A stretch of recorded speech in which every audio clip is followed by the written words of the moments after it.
Okay, so I've gone ahead and fixed the information tag that I've made here so that it actually has the correct specimen ID on it. So then it's just, taking a picture. And then I want to go and make sure that I review the image that I took and zoom in on the structure that I'm trying to photograph to make sure it's all clearly in focus, that the orientation is correct.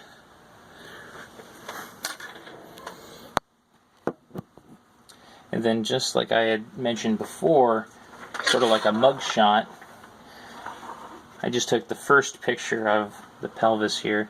Now I want to go ahead and rotate it, and I'm going to take a side image. It would be lateral, but this is from the side of it. Again, using the clay to hold the object, being very careful not to break anything.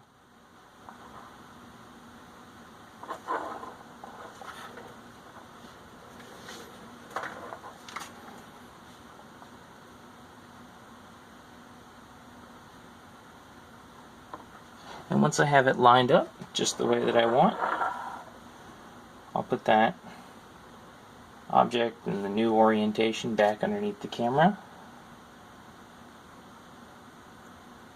Focus in on the structure I want. Check the image.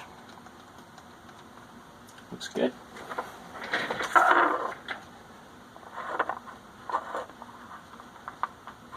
And do it again for a different orientation.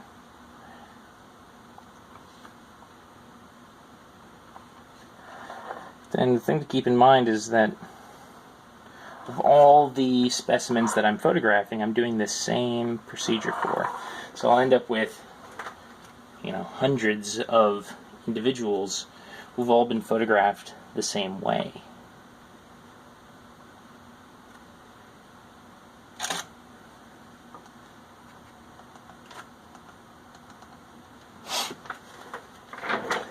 And then when I'm done, I can go ahead and just put this part of the skeleton back in the box from before and move on to the next bone.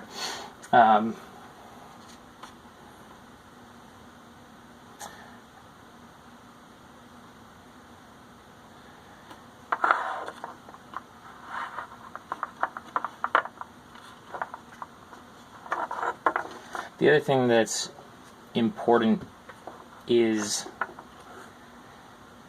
because there's a scale bar in these images, if you get too close to the camera or too far away from it, the scale bar no longer shows you an accurate scale of the object that you're taking a picture of. We call that superimposition. Like the Leaning Tower of Pisa, right? When people show how they're, pushing the tower back up. Or if I were to be back here, that I could grab my head with my own fingers, right? The scale bar works the same way.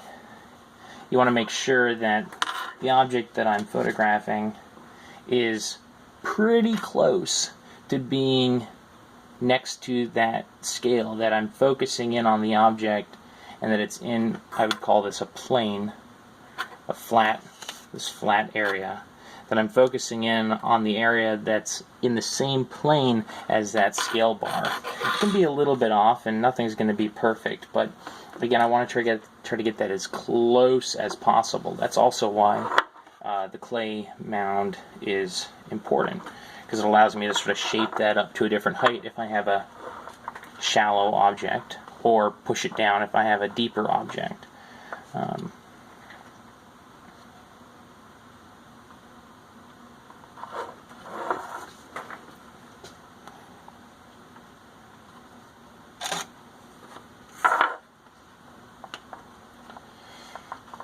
Also, some of these bones are are sort of funny shaped as far as bones go. This right here, where's the camera? Here it is. The camera doesn't really focus on it all that well, but this is a little humorous, funny shape. No, that wasn't intended. This is a humerus. It's not focusing on it, but it's got all sorts of odd shapes to it. And so what I don't want to have happen with the clay is have it cover up part of the bone that I'm taking a picture of. And so the humerus in particular, because this is the one that I end up spending quite a bit of time on when I'm trying to take a photo of it.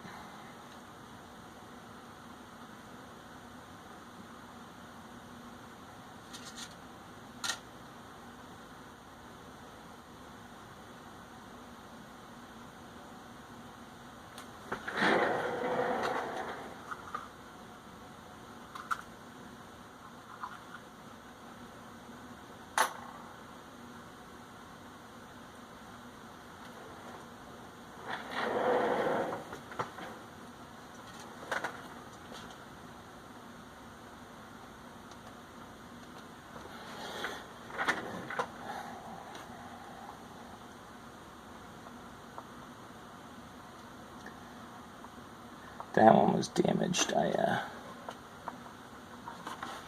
chose a different, well, so luckily, you know, these are, we call them bilaterate, or bilateral organisms. In other words, we have two of most structures in our body: 2 arms, 2 legs, 2 eyes. So if one is damaged, luckily for me, if one is damaged, one of these bones, I can simply look at the other one and take an image of that one instead. And because we're bilaterally symmetrical,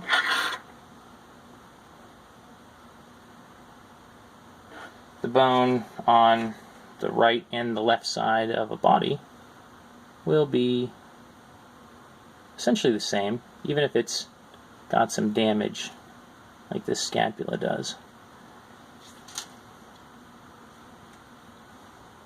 But anyway, back to the humerus.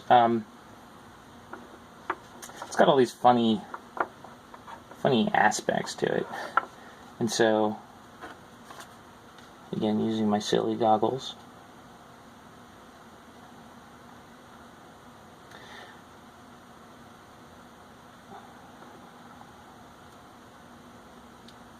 again, being careful not to push too hard on these. They can be pretty fragile, and I don't want to break them. Some of the specimens I've seen in here are 80, 90 years old.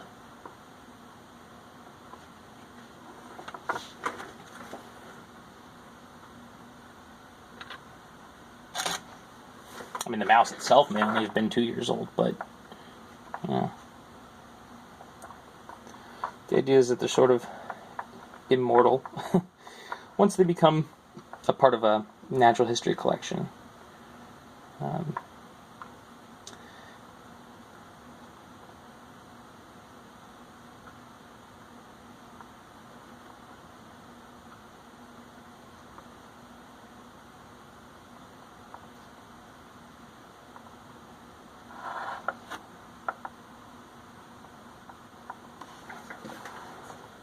Again, making sure that it's lined up in the plane that I want it. That none of the clay has covered up any part of the bone that I need to see in my image.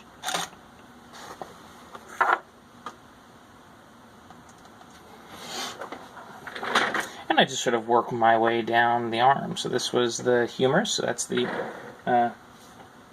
this part of your arm. And next I'm going to move on to the radius and ulna, which is this part of your arm. And for this mouse here, that's this bone.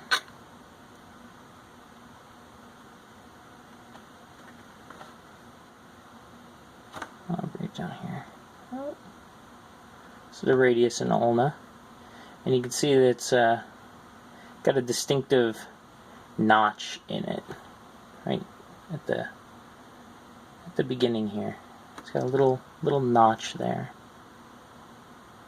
They call that the semi-lunar notch. But essentially that's the socket that when your arm works, that little notch is right here. The humerus goes into that notch and it allows your forearm there to go, to move, to rotate around that joint.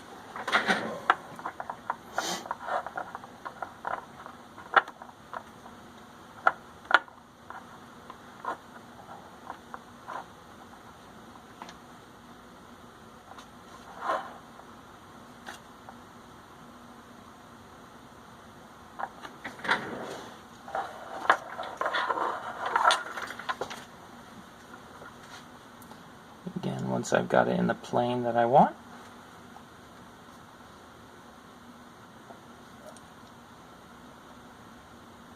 check the camera and my scale.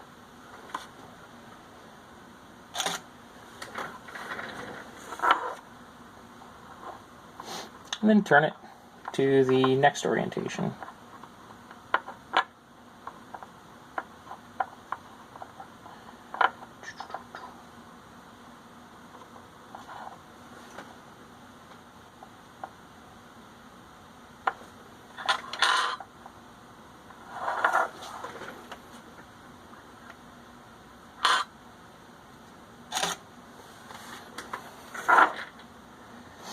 So that about covers it.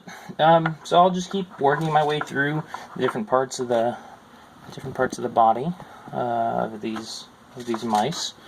Let me switch this over. Actually, I can't. I'll make another video.